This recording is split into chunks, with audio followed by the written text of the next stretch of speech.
Y esta tarde le agradezco mucho la entrevista y también la comunicación al maestro en salud y también epidemiólogo Daniel Márquez Uscanga, que nos va a abundar más acerca del tema del COVID-19 y todos los cuidados que debemos de tomar. Daniel, muy buenas tardes, ¿cómo te encuentras? Hola Mercedes, ¿cómo estás? Qué gusto saludarte. Daniel, ¿qué podemos hacer? Vemos que cada día las cifras en nuestro país, bueno, y también a nivel mundial, siguen en incremento y esta pandemia todavía no se ha detenido. Al menos en nuestra conurbación ya algunos negocios han reabierto y la gente ya comienza a salir a las calles, incluso ya también se han abierto las playas. ¿Qué medidas debemos de tomar, por favor? Pues mira, Mercedes, ya han pasado más o menos 4 meses desde que la pandemia empezó. Recuerdo que al principio platicábamos un poquito de qué era el coronavirus, dónde nació el coronavirus, que bueno, ya hoy sabemos perfectamente todos que fue en Wuhan, China, en algún mercado, empezó un brote de 40, 45 personas y lo demás es historia. ¿Cuáles eran los síntomas? Era lo que nos inquietaba en ese entonces, si había tratamiento o no para el coronavirus. Y hoy, por hoy, el tema o todo gira alrededor de si existe una vacuna y seguimos hablando de cuáles son las formas de prevenir el COVID-19 o SARS-CoV-2, que es el nombre del virus que causa precisamente el COVID-19. Entonces, ¿en dónde estamos parados? Bueno, ya escuché que hablaron de las cifras. México hasta el día de ayer tiene 304.435 casos confirmados y 35.491 defunciones. La tasa de letalidad en México es de 11.67, que es mucho mayor además a la tasa de letalidad global. ¿Cuál es la tasa de letalidad? Porque hay un poquito de duda al respecto. La tasa de letalidad se refiere a las defunciones por COVID en casos confirmados por COVID. Entonces la tasa de letalidad en el mundo es de 4.5, pero en México es de 11.67. Entonces estamos muy lejos de lo que está ocurriendo en el mundo. ¿Qué es lo que puede estar pasando, Mercedes? Hay muchas cosas o muchos factores que pueden influir en que la tasa de letalidad en México sea tan elevada, y uno de estos factores es precisamente que se aplican pocas pruebas para detectar COVID, y esto pudiera estar generando que nosotros no identifiquemos oportunamente a los casos con COVID-19 y tampoco le demos un seguimiento adecuado, y no solamente a los pacientes con COVID, sino también a sus contactos. También sabemos que en México la estrategia tampoco busca muestrear al 100% de contactos de casos positivos. Entonces, tampoco sabemos o tampoco identificamos oportunamente a los contactos de caso positivo y potenciales casos positivos también a su vez, ¿no? Otra cosa que podría ocurrir es que también lo platicábamos desde un inicio, y como lo decía la doctora Espejo en el reportaje anterior, México es un país donde hay alta tasa de enfermedades crónicas como diabetes, como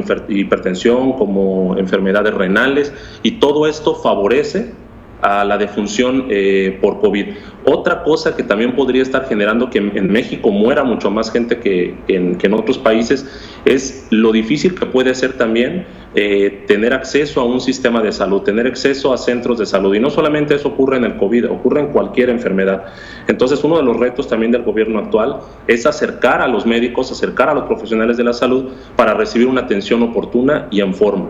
¿Qué es lo que podemos hacer? Nosotros no nos queda más que seguirnos apegando a las indicaciones sanitarias. Es verdad, como dices, que ya la gente se está relajando, que ya la gente empieza a salir. Alguna vez la OMS lo advirtió como tal, hay fatiga, la gente ya está cansada. Además que la gente o todos necesitamos salir pues para generar un ingreso y poder comer como tal, pero lo podemos hacer respetando ciertas medidas que también está bien estudiada que funcionan, que es la sana distancia, el uso de cubrebocas y el lavado constante de manos. Sin embargo, son 3 ejercicios, digamos, que pareciera que no terminamos de entender, no lo hacemos. Si tenemos que salir a alguna actividad esencial, hagámoslo con las medidas que ya conocemos, y de verdad son muy sencillas y son prácticamente gratis: lavarnos las manos, usar cubrebocas y mantener una sana distancia. Eso es lo que nos toca hacer, porque la vacuna, Mercedes, que por cierto es otro de los temas que nos han estado preguntando mucho, la vacuna no esperen tener una vacuna ni en el próximo mes ni en los próximos 2 meses. A finales de año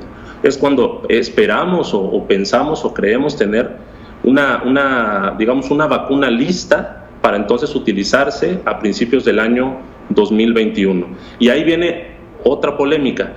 ¿a quiénes se les va a aplicar esta vacuna? A los profesionales de la salud primero, a las mujeres embarazadas primero, a los adultos mayores, a los niños, ¿a quién vamos a proteger?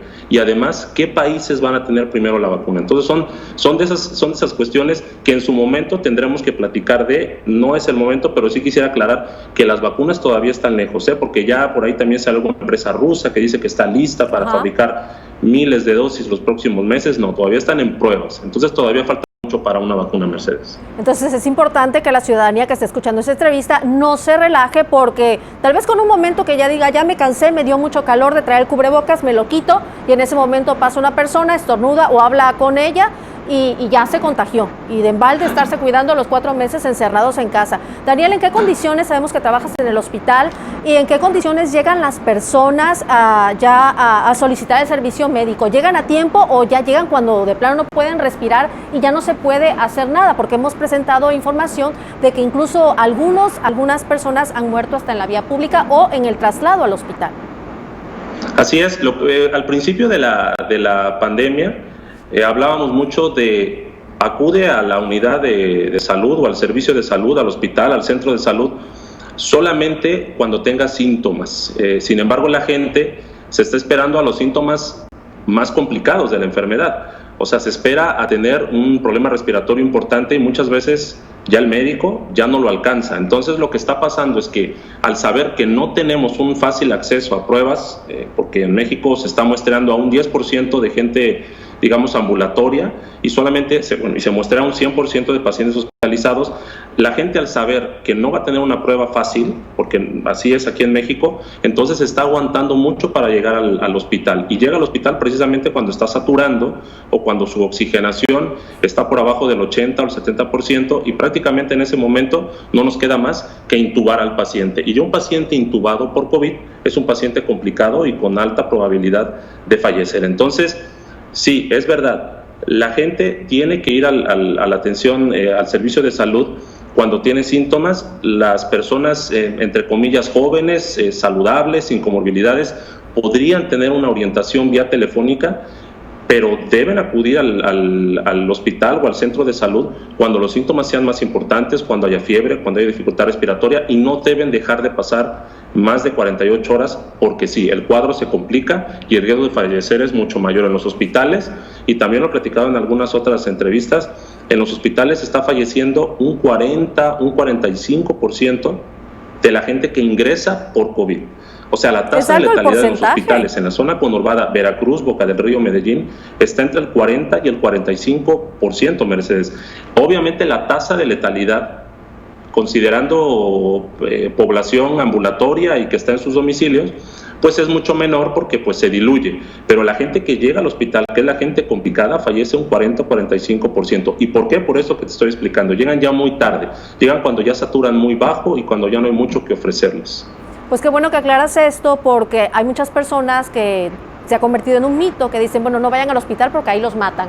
Y hay esa creencia a veces de que mejor no llegar al hospital, y ahora se esperan tanto tiempo hasta que ya no pueden respirar y, como tú bien mencionas, ya no se puede hacer nada. Con respecto al personal médico, sabemos que están realizando un esfuerzo sobrehumano. Ustedes, los enfermeros, personal de limpieza, los doctores, ¿cómo se encuentran? Porque vemos que esto va para largo, no es tan solo de unos meses como tú has mencionado. No, ha sido bien desgastante, Mercedes. El manejo por una pandemia de estas características por COVID ha sido muy desgastante. En primer lugar, porque poco se sabe todavía del virus. O sea, todos los días aprendemos nosotros del SARS-CoV-2, todos los días salen artículos, todos los días hay evidencia nueva que tenemos que estar revisando. Pero además es cierto que el manejo que le damos a un paciente con COVID, y ya todos lo sabemos, también es muy particular y es muy doloroso. Porque ingresa un paciente con las características que ya mencionamos, saturando bajo, complicado, ya con 7, 8 días de estarse sintiendo mal en su casa y de estarse aguantando. Y lo ingresamos en ese momento en un área restringida.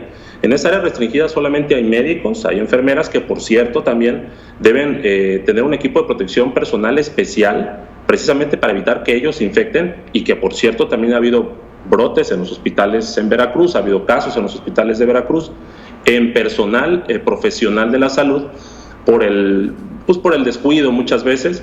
Sin embargo, el personal de la salud está realmente preocupado, está angustiado, está desgastado también, no solamente física, sino también emocionalmente por esas condiciones que te comento del manejo a pacientes con COVID. Es cierto, y aunque se escuche crudo, es verdad que es bastante común que un paciente ingrese al área COVID y no vuelva a ver a su familia, y todos los informes son a través de un teléfono, a través de un médico que les informa cómo está. A grandes rasgos le puede dar información al familiar, y muchas veces, muy desafortunadamente, Mercedes, solamente les llaman para avisarles que su paciente o su familiar pues ya falleció, no lo vuelven a ver. Entonces, entiendo que la gente esté cansada, entiendo que a la gente le dé calor, le dé calor utilizar el cubrebocas, o no se lave las manos como debe de, o quieran hacer reuniones familiares, o quieran hacer convivios porque ya están cansados, pero si se ponen a pensar en todo el riesgo que existe de que ellos, a lo mejor que no tienen comorbilidades, llevar el virus a alguien que sí las tiene, un familiar obeso, un familiar diabético, una persona embarazada, un abuelo, un tío, y ellos pueden ingresar a un hospital y es muy probable que ya no vuelvan a ver a este familiar. Digo, si nos apegamos a esa estadística triste pero real de un 40-45% de defunciones en pacientes hospitalizados, yo preferiría acatar las indicaciones de la Secretaría de Salud. Estamos en semáforo rojo, el estado está completamente coloreado de rojo, la zona conurbada Veracruz, Boca del Río, Medellín está en rojo, no es momento todavía de relajarse, Mercedes. Pues te agradezco mucho la entrevista y también la orientación a toda nuestra audiencia que está en este momento en casa, y esperemos que ahí se mantenga, y si tiene que salir, como tú recomendaste, seguir las indicaciones que ya nos han dicho, guardando la sana distancia, lavarse las manos y el uso del cubrebocas, importantísimo. Muchas gracias, Daniel, y síguete cuidando. Un abrazo a la distancia. Que estés muy bien, Mercedes. Un abrazo, cuídate.